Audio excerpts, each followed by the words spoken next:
I'm Donna. And I'm Kerri. And we are Paranormal Chicks. Episode 132.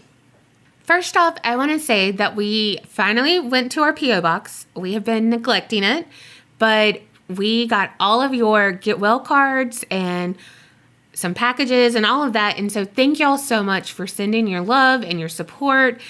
It really means a lot to us. Yes, they were so sweet. And Donna was like, what are all these cards? And I was like, they're probably get well cards for you. And she was like, what? No, they're for both of us. I was like, no, they're not. Which is totally okay. Like, I'm so happy you got them. I'm not like... Yeah. But it was so funny that she was like, what? Little old me? Yeah, it did not cross my mind. So thank y'all. That was a very nice surprise. Hey, you know who else is getting a nice surprise in the mail? Who? Patreoners. I should have known. Thank you so much, Ariana C. from California. Lauren H. from Mississippi. Amber B. from Kentucky. Amanda N. from Nevada. Naomi L. from New Hampshire. And Janina T. from New Jersey.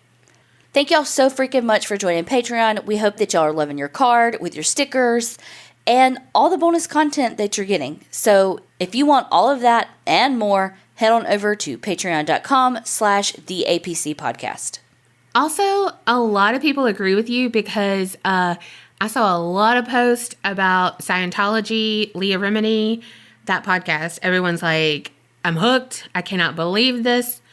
It's almost unbelievable that they have gotten away with it this long. The interviews that they get on this podcast, I'm just like, wait, what? The people, like what they've been through and who they are. And, you know, like one of them is David Miscavige's father. Dang. Well, we know it can't be his wife. Damn.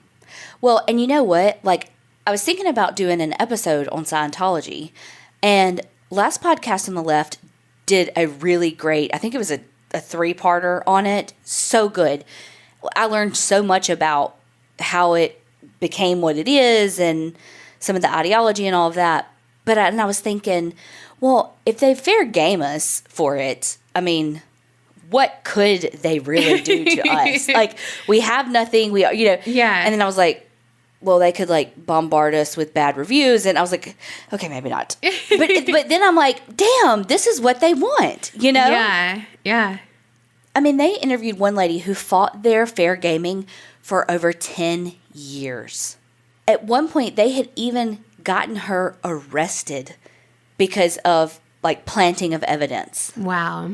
And so it's just, there's no end. There's no line that they won't cross. It's just mind-boggling. Well, and if you think about when I did that scientist guy that like he got kind of wrote out of history because of his like occult stuff, he was in there. A lot of people from NASA were in Scientology and all of that. And so it's like these really smart, important people are in Scientology, you know? But it also just proves that no one is truly immune from a cult. Like, it's so easy to say that you wouldn't, there's no way I'd join a cult. I'm smarter than that. Or I'm, you know, blah, blah, blah. But at some point in everyone's life, you are vulnerable. Oh, for sure. You've been through something, you're going through something, and you're vulnerable. Yeah. But if you didn't hear the episode where we talked about that, it's Leah Remini and Mike Rander's new podcast called Scientology Fair Game. And fair game is basically what they call their rule in Scientology to destroy anyone who is speaking out against Scientology in any way possible. Yeah. No holds barred, like all in, accuse you of crimes, try to get you convicted of crimes, literally everything. Yeah. Stalk you, harass you, physically harm you, death threats, attempts on your life. Like, there is no line that they won't cross. Right. I do have to listen to it. I thought I wasn't going to do it, but then everyone was posting about it, and I was like, I want it on the discussion, so I'm going to have to do it. All right, enough about their podcast. I'm going to get on to our podcast and tell my story. We've talked about some serious cases of exorcisms and how shocking they can be, but most are pretty old cases, and so we think, well, that doesn't happen now. Well. Uh-oh. I came across a news article on katv.com, and it was titled, "I Could See the Demons." Oh, shit, I'm here for this. And so obviously I devoured every word. So I want to tell you about the case that article, as well as several others, covered. Picture it. 2006, Searcy, Arkansas. Amy Stamatis was finishing up her shift at the Baptist Health Medical Center in Little Rock, Arkansas. She worked as a med-flight nurse, and her last task before she clocked out was to help treat a patient who had been burned. That patient was on a stretcher, and Amy wheeled the patient inside and completed her report. All was good, but then she just started to walk around the halls of the ER as if in a daze, and she didn't know why, but she shook it off because she had been working a 24-hour shift, and maybe she was just stressed. She was tired. Her mind was frazzled. All the things. But later when she was interviewed, Amy said it was as if her mind was just blank. She had forgot how to do her job. And that ended up being her last shift to ever work as a nurse. Oh my God. Because sadly, the strange regression that was happening didn't stop there. Amy had been a marathon runner, but now she couldn't keep her balance long enough to run in a straight line. And worse than that, she began having difficulty making simple, everyday choices, like putting an outfit together. I mean, I do struggle on that, but like she literally couldn't make a decision on that. It sounds like she had a brain tumor or something. Yeah. I'm guessing not, because demons, but... Well, you never know. Well, what she thought was that she was experiencing a nervous breakdown. And so with her medical background, she was like, all right, I'm going to seek treatment and we're going to get this handled and I'll be back to normal. So insert a long timeline filled with doctor visits, psychiatric hospital stays, and different mental illness diagnoses. She was prescribed several different antidepressants, but none of that helped to snap her out of this fog that she was in. And she seemed to be getting even worse and almost spiraling out of control. When she had appointments at the hospital she used to work at, she would end up yelling at her former coworkers and just had weird, random bouts of anger. Another more extreme example is when her and her husband were at a family get-together and Amy stripped out of her clothes. What? In front of everyone. Uh-oh. Including her in-laws. Ooh. Yeah. That made for an awkward Thanksgiving. I mean, or they were into it. I don't fucking know. Yeah. No kink shaming. Then things got pretty dark on a trip to the Mayo Clinic in Minnesota. Amy and her husband traveled there in order for her to receive some specialized treatment. And while Amy was there, she escaped and was later found by police and her husband. And she was on the edge of a parking ramp that she would have had to climb at least 7 stories to get to. Holy shit. Yeah. And so she was high up and she was threatening to jump. Oh. Finally, the police and her husband were able to talk her down and she was safe, but not any better. Amy had been hearing voices since she first went into her foggy brain state, and the voices would constantly taunt her to end her life. And that's one of the main reasons she kept seeking different treatments, because no matter what she did, the voices never went away, and they continued to urge her toward dying by suicide. And unfortunately, it seems that 7 months later, in November, the voices were finally gaining control. Amy was at her house in Searcy, and it was a day just like any other day, until it wasn't. She was on the 2nd story of the house and saw an open window, and just decided that she wanted to sit on the windowsill. Oh, no. So she climbed through the window and was sitting there. Oh, no. But not for long. The next thing that she remembers was hitting the brick patio. Oh, no. Amy is insistent that she did not jump, but the injuries that she sustained indicate that she did not brace herself for impact.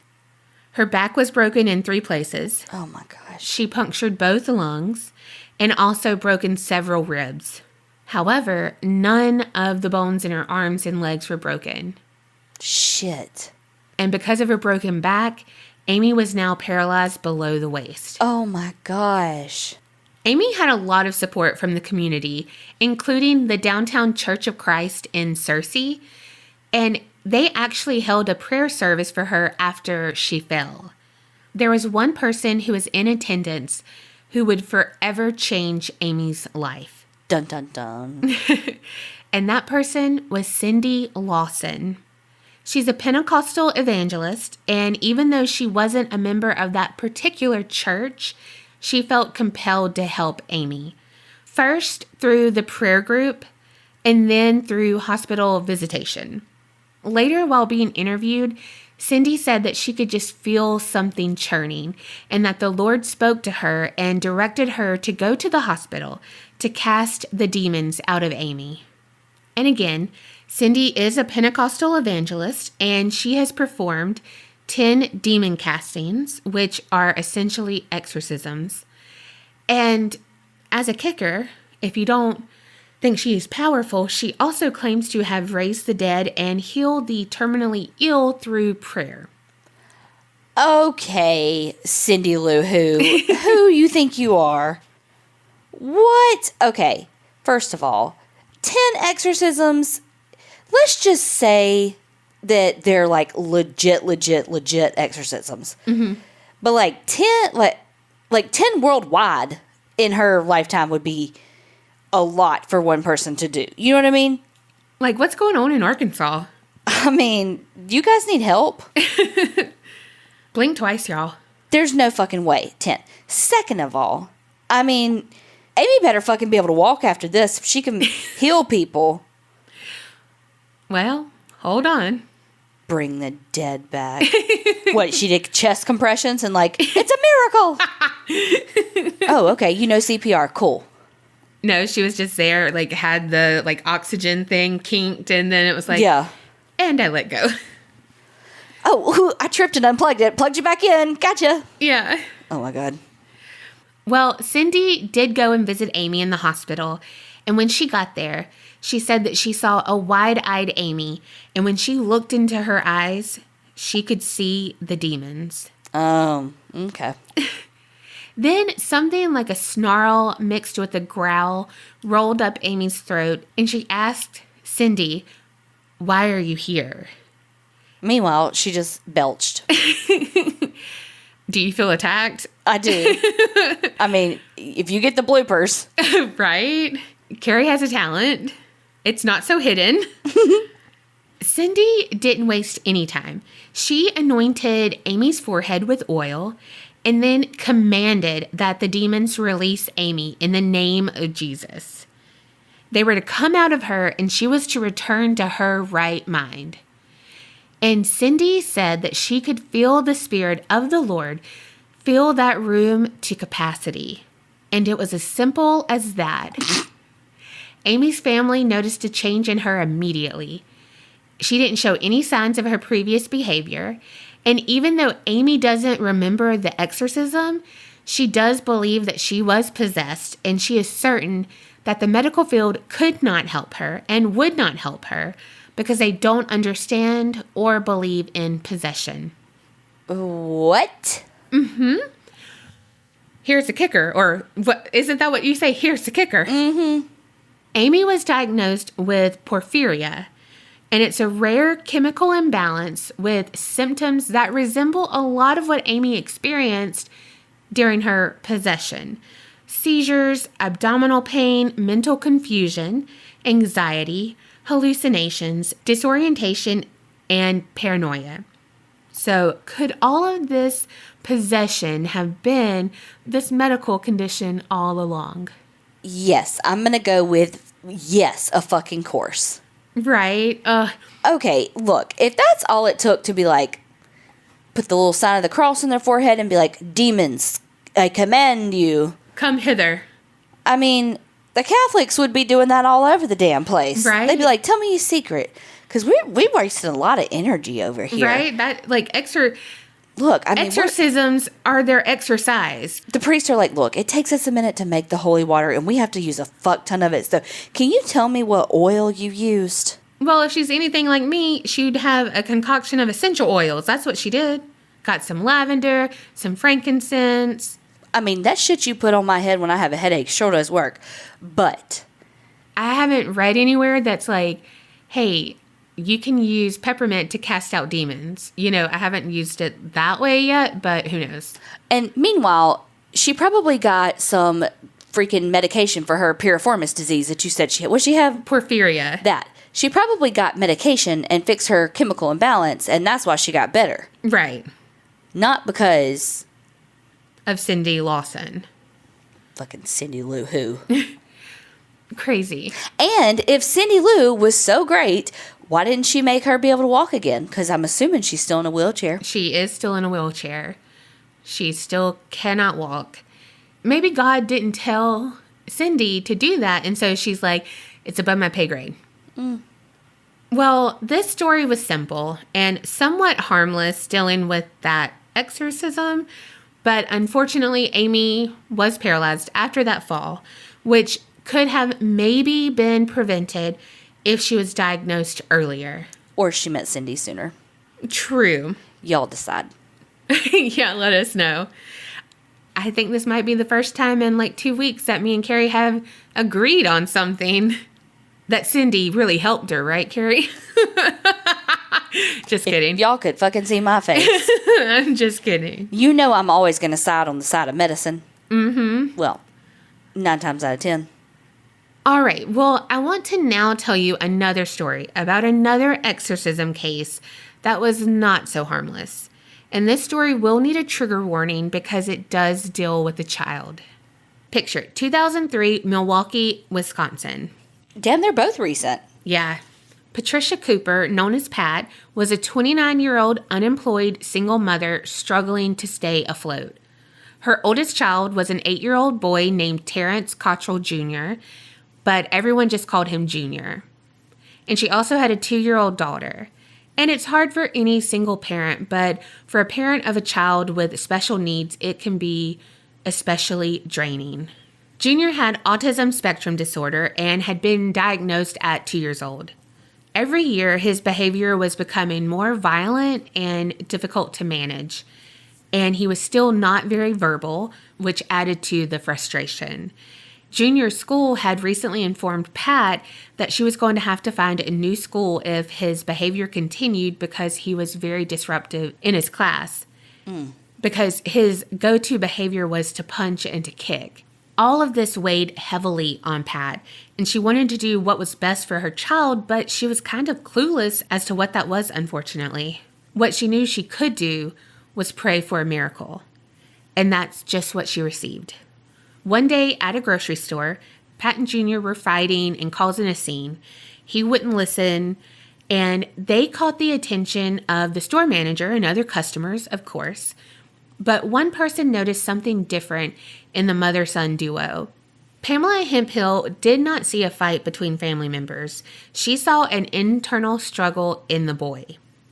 Pamela approached and offered guidance and assistance, what Pat desperately needed and wanted. But not all advice is good advice, which we will soon find out. I have a feeling that my legs are going to get tired standing on my soapbox with this one. Probably. Pamela invited Pat and her kids to attend a church service at the Faith Temple Church of Apostolic Faith. Pamela's husband, Bishop David Hemphill, had founded the church in 1977. It was a storefront church, so in a strip mall kind of thing, and this strip mall in particular was in an area where everything was kind of run down.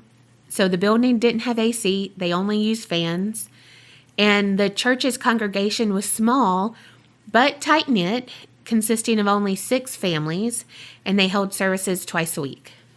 I mean, I know Wisconsin isn't like South Mississippi, Florida, like seriously hot southern states, Louisiana, but it still gets fucking hot in the summer. Yeah, and this takes place during the summer. I'm going to need some fucking air. That's why this whole damn thing takes place, because everybody's fucking hot. Well, when everyone saw how Junior's behavior was, like when he would jump around uncontrollably, grunt loudly, and seemingly talk in a language that only he could understand, they started to hold special services devoted to helping rid Junior of the devil inside of him. Oh, no. Yes. You know, how about let's provide him with some sort of communication board or teach him sign language or, some way to allow him to communicate in a way that he can communicate, not take the demon out of him. Right. He's trying to say something. Yeah. Oh, my fuck. I'm like so angry already. I know. Pamela assured Pat that she too had had an exorcism before because she had had the devil in her in the 1970s. What, she flirted with a boy? And that was the only thing that healed her, was having the exorcism. So this is like a surefire way to heal her son, Junior.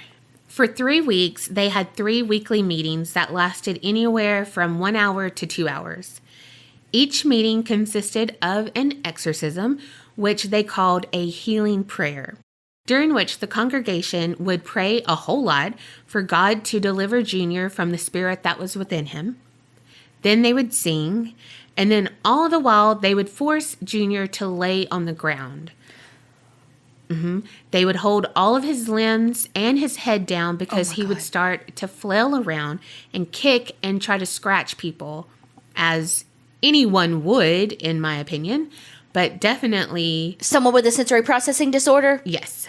Someone with a sensory processing disorder that is, I don't know if he's sensory seeking. I would maybe guess based on him hitting things and all that, but also probably sensory avoiding of all the fucking sound of all these people fucking praying and singing in his ear. Well, Ray Hemphill would sometimes get on top of Junior to hold him down, and he would whisper into his ear for the demons to leave his body. Oh, cool. So whisper and let your breath touch his fucking ear when, again, he has a sensory processing disorder. That gives me shivers down my back. I kind of do have a sensory processing disorder, but holy fuck. Yeah. Can I say sensory processing disorder one more time? Oh my God, y'all, I'm so pissed right now. Well, the healing prayer sessions... Didn't work? Well, we'll find that out. These sessions were administered by Ray Hemphill, like I said. He was the brother to Bishop David Hemphill. The thing is... Oh, God. Ray used to be a janitor at a school and had never received any formal religious training. However, his brother David had ordained him and declared that he had a talent for healing people through casting out demons. As you do. Pat Cooper put her complete faith in Ray and the church. She truly believed that they knew what was best for her son, and she had started to think that it was demons and not his autism spectrum disorder that caused his erratic and sometimes aggressive behavior. Denise Allison, a neighbor, said that Pat confided in her that during one of the sessions, she had heard demons speaking through Junior, and they said, "Kill me, take me, kill me," which is shocking because Junior never said more than one word at a time, ever. So this neighbor was like, oh, wow, but did not believe that then because she interacted with Junior and she knew how he was. He would knock on her door and say, tickle, and that meant he wanted to play a little bit, and just do whatever, but then he would leave, And he was a sweet boy that every time he went outside, he would hug his favorite tree. That was the first thing he did. Oh. Yes. Because he is a sweet boy. He just needs to be able to communicate and get what he needs from the environment. Yes. These sessions had taken a toll on the whole family. Pat and her kids were always dressed nicely before and clean. Well, when they started attending the church services, they attended them for 3 months, and especially during the time with the special prayer services, the whole family just seemed drained and became disheveled. 2 neighbors of Pat Cooper, Gloria Lloyd and Denise Allison, who I mentioned before, said that there were numerous times that the kids would have unkempt hair and mismatched clothing. And Junior especially seemed to be zoned out. He would sometimes have on 2 different shoes or no shoes at all. And these 2 neighbors also commented on how much Junior disliked being touched at all. So the thought of him being restrained made them feel so sad because they knew that Junior must have felt so stressed and scared. Because if he avoids touch like that and you touch him like that and like literally hold him down, you are sending his body into fight or flight and he is going to fight. Yeah. Well, on August 22nd, 2003, Junior would undergo his last exorcism or prayer service. Again, Junior was forced to lie on the ground, his shoes removed, and then his hands were covered with sheets because he began scratching himself and others. I wonder how hard it was for his mother to get him there. Well, he would throw tantrums at first and everything, but this last time, they got a ride from one of the members of the church, and she said that Junior was checked out. He was just kind of zoned out, and she was like, that's not like him at all. Like, normally he's rocking himself and all of that, and he wasn't doing anything. And she commented to Pat about it, and she said, well, I just woke him up. But, I mean, he's drained. He is beaten down. Yeah. Well, then Pat, his mother, and 2 other women held him down by sitting on his arms and legs. Then Ray, who is 5'7", 150 pounds, laid across his chest to, quote, keep him from hitting his head on the floor because he was bucking. Oh my God. Junior's struggling to break free, his gasp for air, were all taken signs of demons leaving his body. Oh my God. One of the women would periodically lean and push down on Junior's chest and kind of push upward, like expelling the demons out of his body. And after 2 grueling hours, Ray stood up, his shirt drenched in sweat. Remember, no AC in August. And one of the members noticed that Junior was very still, too still. And when they looked closer, they saw his face had turned blue. Oh, God. They then noticed that Junior had urinated on himself. Oh, no. But no one noticed that when he needed them to. Junior was supposed to start 3rd grade. He was supposed to have a future. But because people in 2003 still don't understand autism spectrum disorder, as well as other disorders, Junior never had a fighting chance at life. The autopsy revealed that Junior suffered extensive bruising on the back of his neck and died from mechanical asphyxia due to the external chest compression. Oh my God.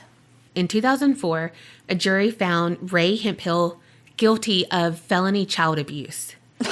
What a fucking joke. He was sentenced to serve 2.5 years behind bars. Fuck him. Which is half of the maximum sentence, which is 5 years. Which is less than Junior's fucking life. Yeah. And he has an additional 7.5 years of probation. Oh, bless it. Mm-hmm. And then he's ordered to pay around $1,200 in restitution. Insert eye roll. Mm-hmm. And he was also ordered to refrain from performing any form of exorcism rituals until he had received extensive training in them. Yeah. So this case actually brought up a lot of issues because if this had happened at his house, they could have got people for murder. But because it happened in a church, shut the fuck up. They didn't go for murder because it's protected because of the religious practice. Yeah. Oh my God. Yeah. And so that's why they went for the child abuse stuff, because that's all they could get. And so it's just kind of like, how many more people have to go through this kind of shit? Because, I mean, this isn't the only kind of thing that's happening. Right. In this, you know, I mean, we know that there's LGBTQ people who are undergoing stuff. The same kind of treatment in the Pray the Gay Away fucking camps. Yes. Exactly. And it's like, they're covered because it's religious, you know, and it's like, no, that's fucking harmful. And that It doesn't matter if it's their neighbor who's doing it or their pastor. It's the same fucking crime. This reminds me of the case I did about the girl that was, quote unquote, like rebirthed. Yes. Yes. The whole way through, I was like, oh my gosh. I did that in episode 94. So if you haven't listened, go back. Yeah, it's heartbreaking. Poor Junior.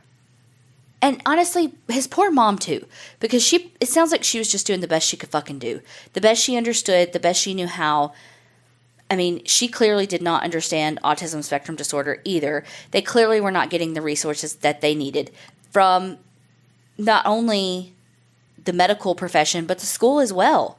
Because the school should have been providing resources. He should have been getting early intervention from the time he was diagnosed. Yeah.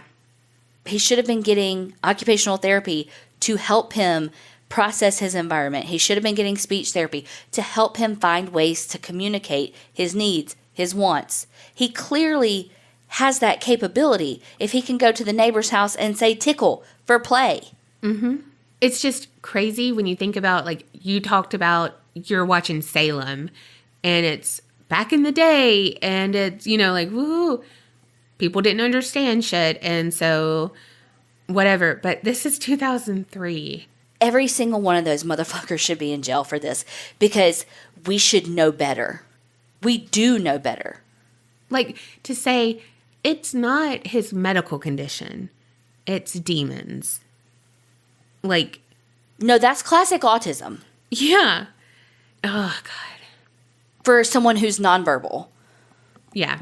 I'm not saying that every single person who has autism spectrum disorder acts the same way because they all have different needs. Just like you and I have different needs. They're fucking human.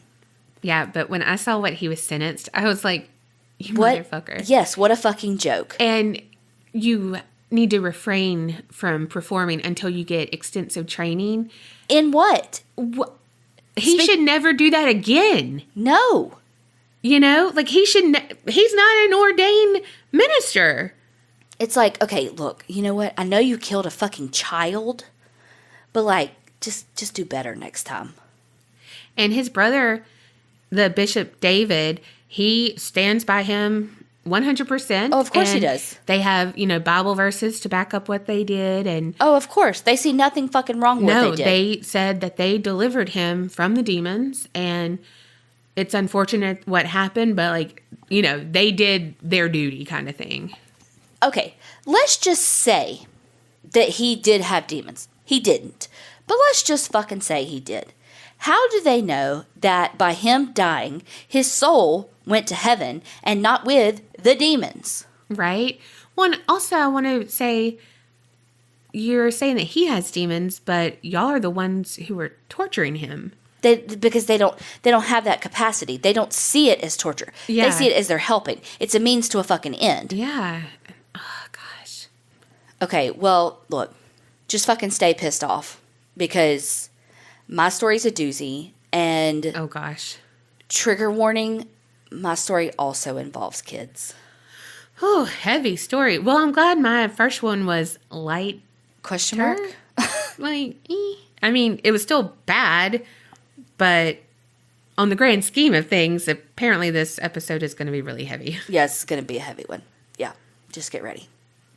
So just to reiterate, my story is very heavy and it involves children. So if you need to skip it, if you need to skip details, whatever you need to do, just know that this story is very heavy. With that said, I feel like it's a story that needs to be told because I had never heard of this story. I think I literally Googled random murder stories and it was a list and this was on it and I was like, I fucking have never heard of this. And I found only 4 podcast episodes that had covered it in various true crime podcasts. I want to paint a picture because the story happens in the early 70s in Harlem, which is part of Manhattan.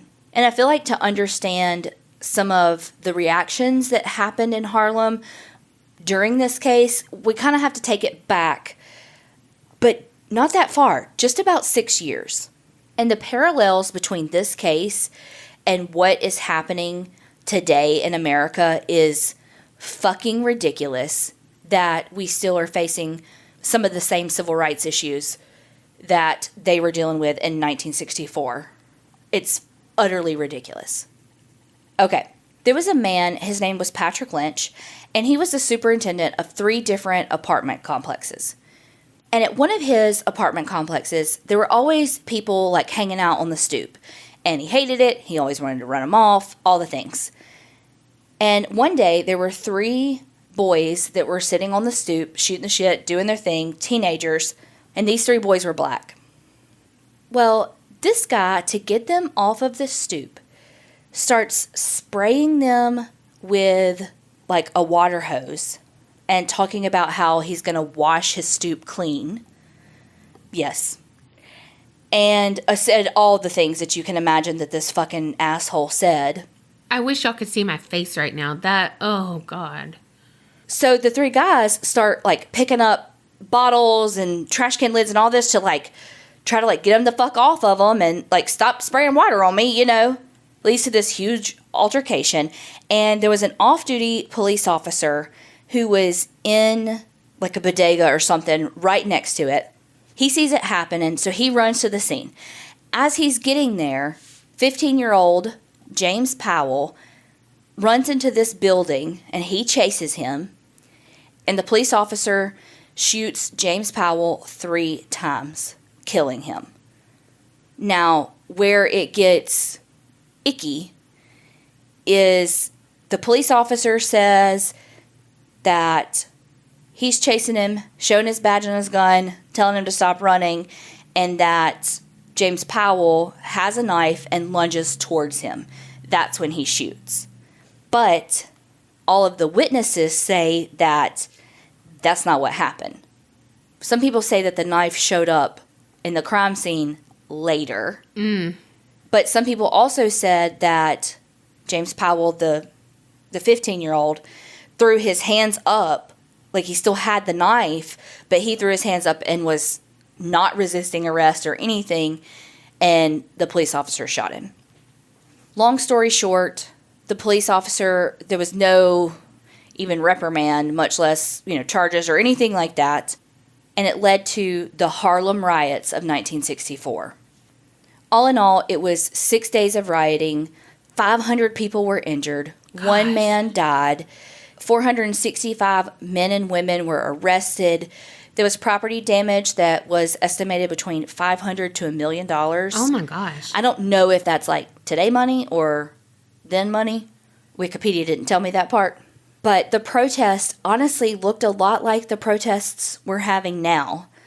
Everything that went on with the riots between the people of Harlem and police just led to this distrust. And not that people of color had a lot of trust in police to begin with, just because of how they've been treated and obviously segregation, that whole thing.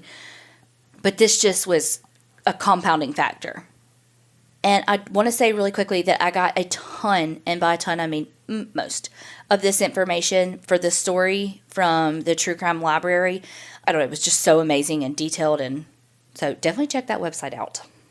When this story happened, we're talking like March 1972 is kind of when everything happened.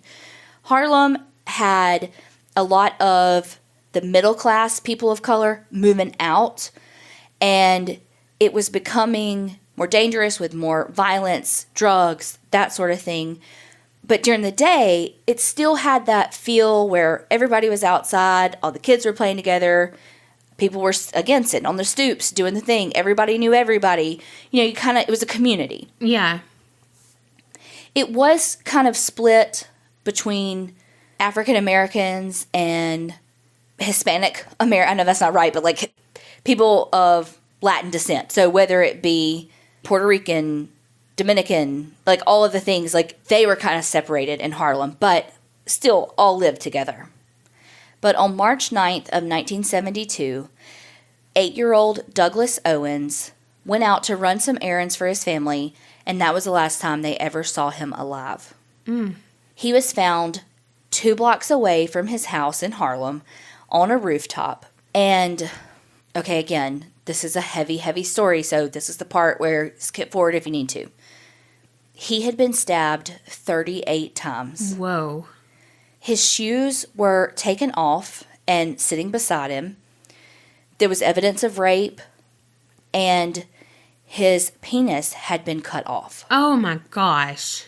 And how old is he again? 8. Wow. Police looked into it, interviewed for witnesses, interviewed the people who were in Douglas's life, and there was nothing. The case just went cold. 6 weeks later, on April 20th, there was a 10-year-old boy who remains nameless. He was found inside a hallway in an apartment building. He, too, was black, and he had been stabbed multiple times. He had been raped. His shoes were found beside him, and his penis was removed, too. Oh my gosh. But he survived, which is why we don't know his name. Yeah. Yes. Not long after he was found, patrol officers were in the area looking and all, and an officer came up on a group of boys playing with his severed penis. No. When he came to after the attack and was in the hospital, he was able to give police a description. Now, some of the things I listened to and read said that he wasn't able to give a good description at all because he was so traumatized. He, couldn't remember very many details. But then some stuff I read said that he actually gave a very detailed description, even down to saying that his attacker was right-handed. Wow. So I'm not sure, but the gist of it is that his attacker was between 5'7", 5'10". He was medium dark skin, slender. He had a mole on his left cheek, and he walked with a limp. And when he introduced himself, he called himself Michael. How, quote-unquote, Michael got this child to go with him was he promised him 50 cents. Oh my gosh. Which in today's money is like $3. So that just kind of gives you an idea, too, of what was going on in Harlem. I mean, and, like I said, the middle class had started moving out, and it was, again, lower socioeconomic status and everything that goes along with that. Yeah. The survivor was able to get with a sketch artist, so they at least had something to go on. But police didn't think that, I don't know if they didn't think or they never thought to think that these two cases were related. Does that make sense? Why would they not think they were related? I don't know. So I don't know if they just were like, yeah, I don't think they're related. Or I don't know if they just never even thought to say, you know what I mean? Yeah. Like, did they, I don't even know if they had maybe they are. Nah, I don't even know if they had that. Yeah. That is very distinctive things. Mm-hmm. But it's two young black children in Harlem in 1972. It's going to go nowhere. I mean, for sure. This is very reminiscent of the Atlanta child murders. Yes. The people of Harlem were on alert, obviously, and they're like, no, shit's going down. And again, it's a tight-knit community. These kids, like Douglas, he was going on an errand for his family. So it's like daylight. It's not like he's going out at midnight. Yeah. He's 8 years old. So this is happening during daylight hours. So how is someone brutally attacking these boys and just fucking walking away? Especially him in a hallway. A hallway with, bukus of blood. I mean, he's chopping off a part of their body. It's going to be bloody. Yeah. So how did this person just walk away covered in blood? He had a long trench coat on and a hat. Seems reasonable in the spring and summer. Yeah. Well, in October of that year, a 9-year-old boy named Wendell was playing outside, and his mom had just looked out the window, saw him playing, and had yelled at him like, hey, come upstairs. It's time to come up, dinner, whatever. And she thought he was coming up, but he wasn't. He never came up. Oh, gosh. And so she went to look for him because, again, they know that two boys in Harlem have been one viciously attacked and one murdered. She calls police and she's like, I need help. He's missing. She gives them the description. They are looking, cruising around, trying to find him. So they tell his mom, Mary Hubbard, he probably just wandered away. He's going to come back. Like, it's going to be okay. But 4 hours later, they still hadn't heard from him. About 9:45 that night, there were 3 boys playing on the roof of a building when they saw a body. Golly.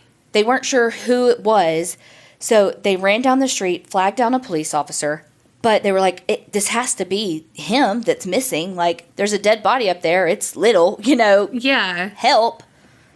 And when police get there, it is, in fact, Wendell Hubbard. Oh, my gosh. So not even 12 hours after he disappeared, his mother is already identifying his body in the morgue. That's so sad. So police do what police do. They're canvassing the area, literally going door to door, being like, you had to have seen something. But people are protective. They are, because they don't trust the police. I mean, again, remember what happened just 8 years prior to this, these huge riots and stuff. They just don't trust the police. Yeah, well, and snitches get stitches. Police decide that he probably just, wrong place, wrong time, and, that's what happened to him. He just happened to fit everything that happened with 2 other cases. Yeah. So when they did the autopsy, they found that he had been stabbed 17 times. Gosh. His shoes were beside him, too. And he had been raped, and his penis removed as well. But his penis was not at the crime scene like the first. Some stuff said that the first victim, Douglas, that his was almost completely cut off, just kind of hanging, I hate to say this, but just hanging by some skin. Some stuff made it sound like it was completely severed. And then the second victim who survived, his was taken, and so was Wendell's. In March 7th of 1973, so we've a whole year now from the first victim, Luis Ortiz, he was 10 years old. He was Puerto Rican. He was out on an errand for his family to pick up milk and bread from the corner store, and he never came home. Police knew that he had purchased the milk and the bread because the clerk at the store specifically remembered him because he was 13 cents short. And he was like, you're good, just take it. Oh, gosh. So it was, it was something distinct to remember him by. No, he came. He bought the stuff. So we know that somewhere between the grocery store and going home is when it happened. That's so sad. He had to think, this is my lucky day. Okay, people are good. And then he's murdered. What the fuck? Well, this time, some people did see Luis walking with a person. And so they were able to kind of hone in on the composite sketch.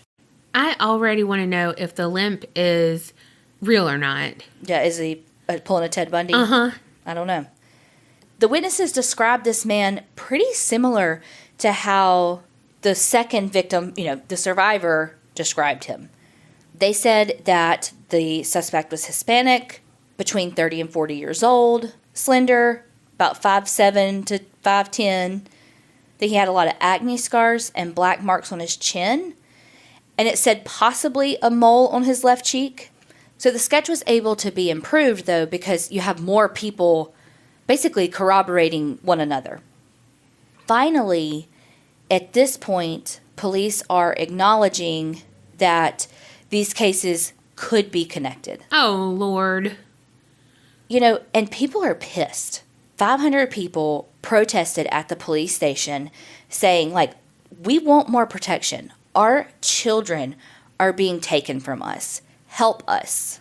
And of course, they're like, no, we're going to give you, we're going to give you more protection. We're going to watch over the schools, blah, blah, blah, blah, blah. And they're like, no, we want the killer. Find who did this. And at this point, the kids are terrified. They're scared to go to school. They're scared to go on errands. They're scared to play outside. This is their friends. One parent even said that she found a knife under her son's pillow because he was so terrified. God. And that another boy told his parents that he wishes he was a girl so he would be safe. Oh my gosh. I can't imagine being a kid during all of this. I know. Well, and a teacher said that this girl had like written a story about this man killing boys and cutting off their fingers because they didn't really understand. Like, well, like, what did that mean, you know? And that some boys, like, on the playground would even, like, act out the murders. And, you know, a boy would be limping around, like, to try to scare his friend. And it's like they're just trying to cope and understand and deal with it in the best way they know how. Yeah. This 4th grade class at PS 145 made a videotape that they put out on the public service network so that they could teach each other about stranger danger and, you know, don't go with somebody you don't know, how to avoid becoming another fucking victim. Yeah. The children are actually who gave this serial killer their nickname. And it's almost, I hate to use the word comical because it's not, it's a fucking serial killer, but you can see it from a child's eyes, you know. But they dubbed him Charlie Chop-Off. The community even collected $600 for Luis Ortiz's funeral because his family couldn't pay for it. Oh. His family, who was from Puerto Rico, couldn't deal with his death and eventually moved back to Puerto Rico because they just could not stay in New York any longer. 2 weeks later, police get a call from a lady that says, so there's this dude that lives here and he looks a whole lot like your composite sketch. She told police that his name was Erno Soto and that he had actually recently been admitted to a psychiatric institution. She said that he was known to be strange and violent. So officers go to question Soto. They interview him, some cousins, even his wife, and they're all like, well, we haven't seen him since November, and this is in March. But they told police, like, no, he's like 6'1". He doesn't really fit your description. And so police just were like, okay, well, nobody's seen him. He doesn't fit the description. Okay, we'll just chalk that up to another, you know, whatever. Finally, in April, police broadened their search and actually made a task force. They said that they had been through 9,000 police records, knocked on thousands of doors, and had distributed 1,500 flyers. They had questioned 150 suspects, and none of them panned out.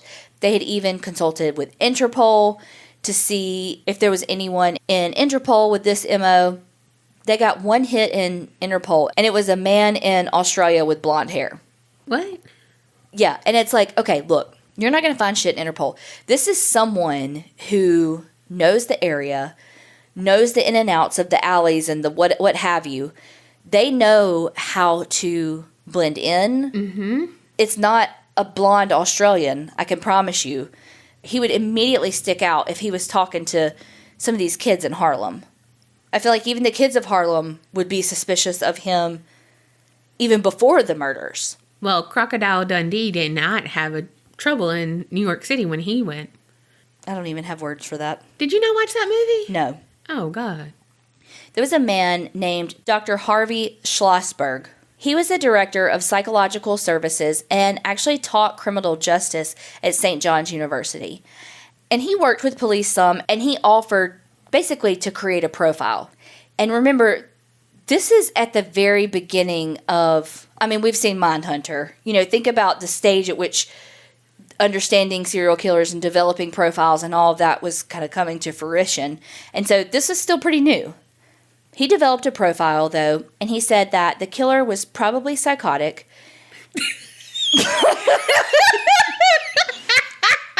You don't say. I mean, damn, I could do that. I don't have a degree in it. He's probably a bad man.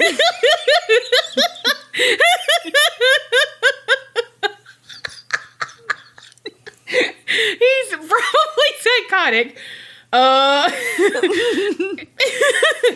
Yeah, I would say a name with Charlie Chopoff. He's pretty much psychotic. Damn. Okay, let me get back to this insightful profile. No, it really is. Okay. He said that he was probably psychotic and afraid of women, but also disturbed by his own latent homosexuality, which would explain why he removed the genitalia so that he could cope with his homosexual desires by, in his twisted brain, removing the genitalia to make them female. He also thought it was significant that 2 of the murders happened on almost the same day. The first one was March 7th, and then the following year, that murder was March 9th. So he deduced that perhaps something about this date angers or triggers the killer, whether it be an anniversary of something or, what have you. There's something that happened. He then goes on to say that the killer almost is like a Dr. Jekyll, Mr. Hyde, that he can be quiet, lovable, nice guy who typically didn't have trouble with this facade of, again, being the nice guy, hiding the anger, etc. But when triggered, would fly off the handle into psychotic episodes, acting out. In August of that same year, a woman who had been out walking her dog came home and on the 6th floor of this apartment building found the body of another young black male. She, of course, immediately calls police, but this body was a little different. He was identified as Stephen Cropper. He was only 7 years old. Right off the bat, it's noticeable that his body's positioned differently. It's more in like a sexually suggestive position, and his shirt was yanked above his head, and his pants were pulled down. Stephen was actually killed by a slash to his main artery in his elbow. There had been an X carved into his chest, and some say it was so bad that it basically disemboweled him. Oh, God. And if I remember correctly, of course I don't have it in my notes. I think his shoes were taken off, but they weren't like beside him, like positioned like in the other cases. And his genitalia was intact. And there were no signs of sexual assault. Some things I read said that police didn't really think that this murder was connected to the other boys. But other things I read said that they did believe it was connected, but that there was still a chance this was some form of a copycat. But for the most part, they believed that it was connected. On August 21st, police get a call from a lady that says, hey, there's a dude here for an interview for a job, but he looks a lot like your sketch. Is he sketchy? Oh my God. So police get there as quick as they can, and they bring him in for questioning. While he's there, word gets out, and another mob comes to the police station. Oh, gosh. They wanted blood. I mean, they had even made a noose from clothesline to, like, hang him. Like, they were like, this is him. Give him to us. He's ours. Well, police had done their job and found out that, no, this actually isn't the guy. Like, he had a rock-solid alibi for basically all the murders. And so police can't get him out of the police station at this point now because they have this mob of people. And so they're like, how the fuck do we get him out?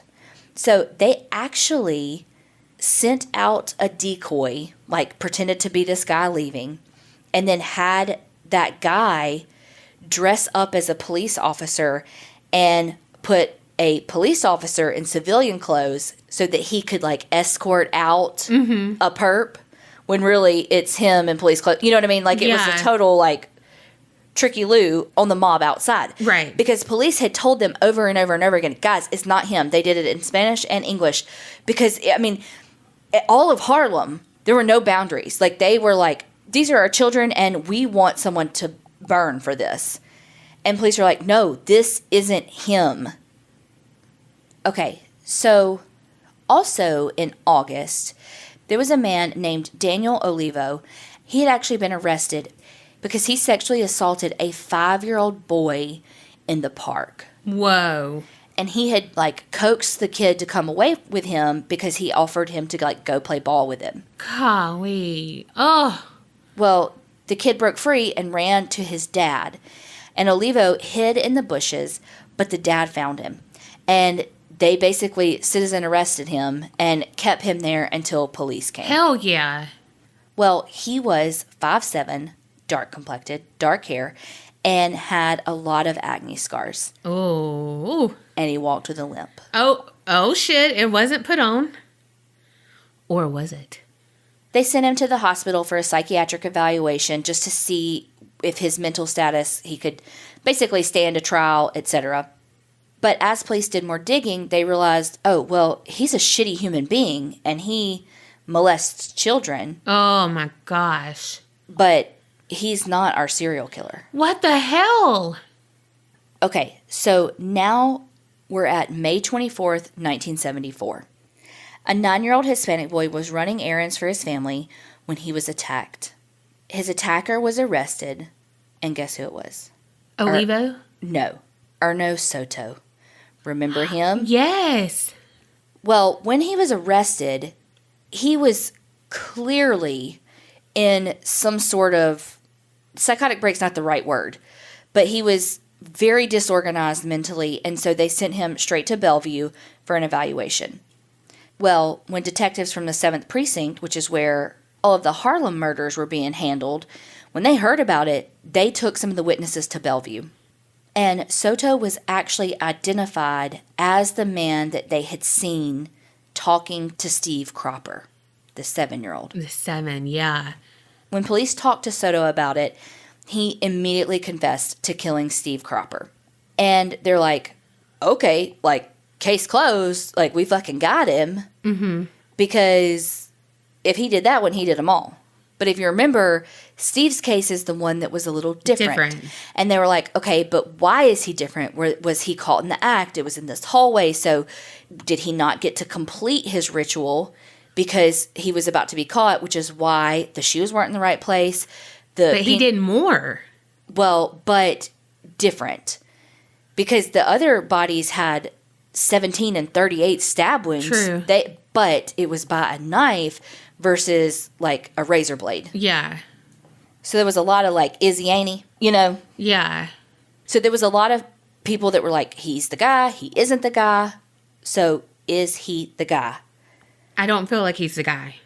Police do some digging into his background, and they find out that Soto and his wife had actually been separated for a few years.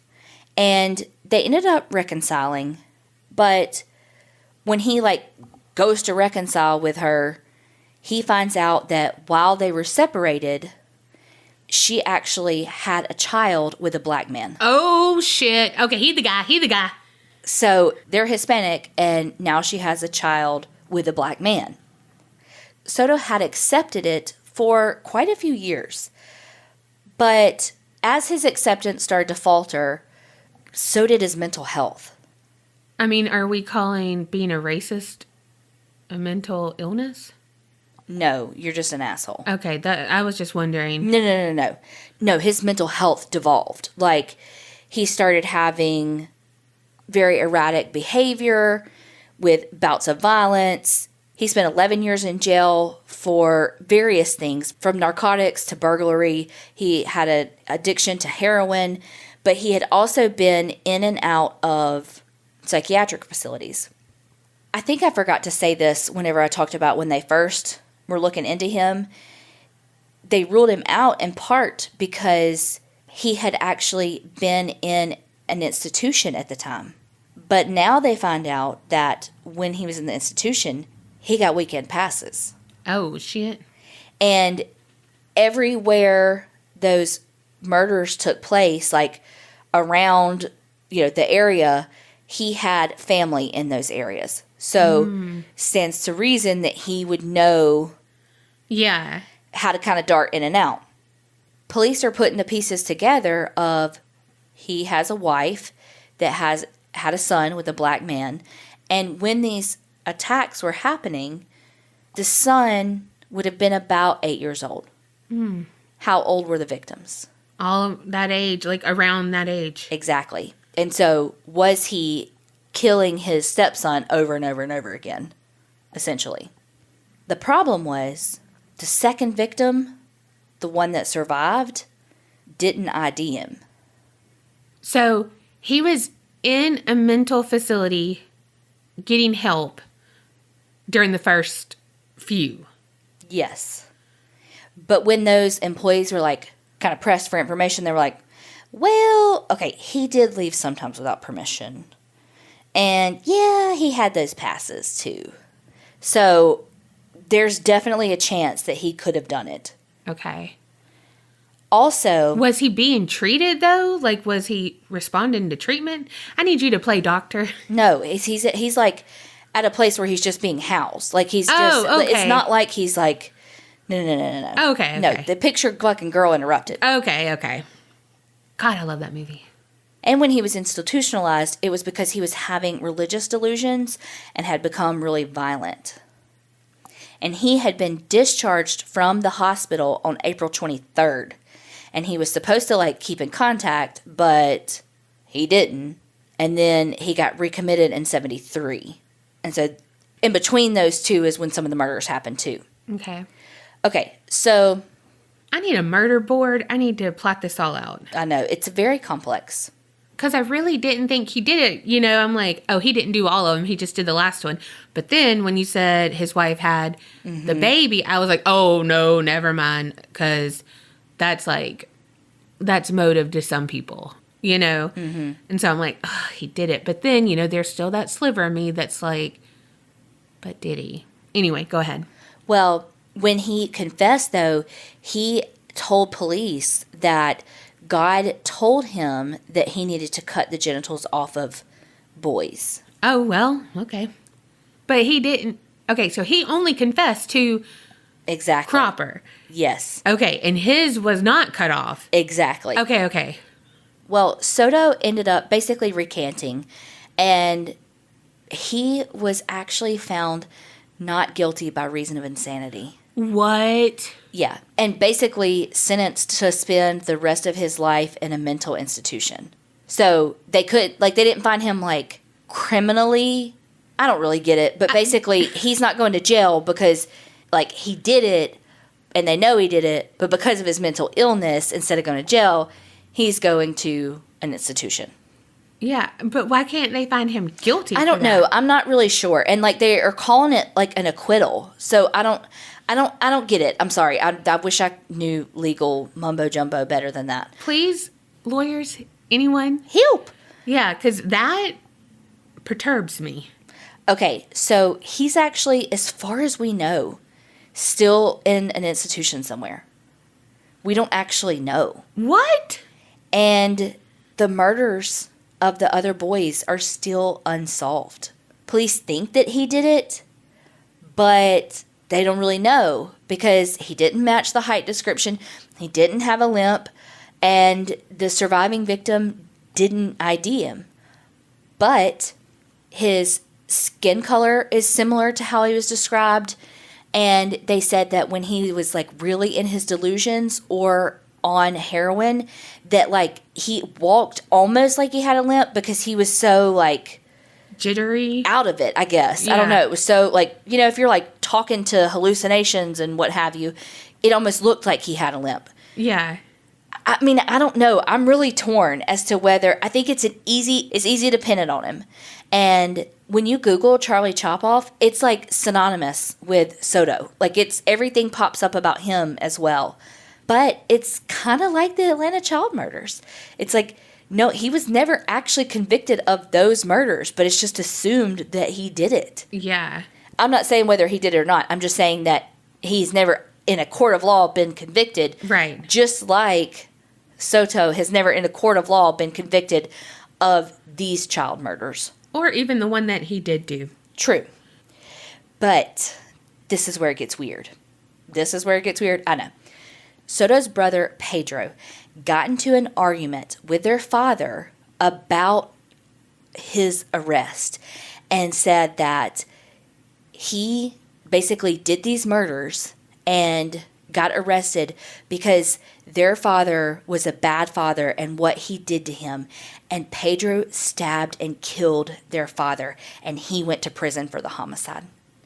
Whoa. So it could be. So it's like, okay, did Pedro murder their dad because their dad raped Arno in his childhood? And does that explain the rapes of the boys and the removal of the genitalia and the fact that the boys were around 8 years old and black have to do with the fact that his wife, when they were separated, had a child with a black man? I don't know. I mean, you can see how the psychology adds up. But then it's like, but the surviving victim didn't ID him. But some stuff says that he said things about him, like I said, right-handed, bad breath, mole here, all these things. But then other stuff was like, no, it was really vague. All I know is that these murders are still unsolved. Wow. Okay, so what do you think? Is he the killer? I don't know. I know. It really could. Again, I can totally see the psychology behind it of why he is the one. Mm-hmm. I feel like anybody with a true crime background would be like, oh, okay, I see the connection. But then on the other hand, it's like, but casting a wide net to try to make him right fit that mold. I know my knee-jerk reaction was like, he didn't do the other murders. He did this one. But then when you said his wife had a baby. And when he confessed in his religious delusions, he said that God made him do that. Yeah. So if he was having trouble still reconciling in his brain the sexual trauma from when he was a child, and whether he's heterosexual or homosexual, and how that manifested with this stepson, it was almost like the trauma was too much. Yeah. But why did it take 8 years with that kid to happen? I don't know. I feel like there's so much to say about this episode, but also nothing to say because it's all been said. We need to just do better. Yeah. 100. We need to accept people who are different than us, even if you can't understand it. It's not your business. Right. And I guess that's how we should end. I mean, I know we both want to get on soapboxes and say all the things, which we did kind of throughout the stories, but we are still experiencing in 2020 things that they had to deal with in 1964 and 1972. That's not okay. People with disabilities are still dealing in 2020 things that happened in 2003 that should not have happened even then. Right. None of this should have ever happened. We need to do better. And remember, keep it real and don't get scared.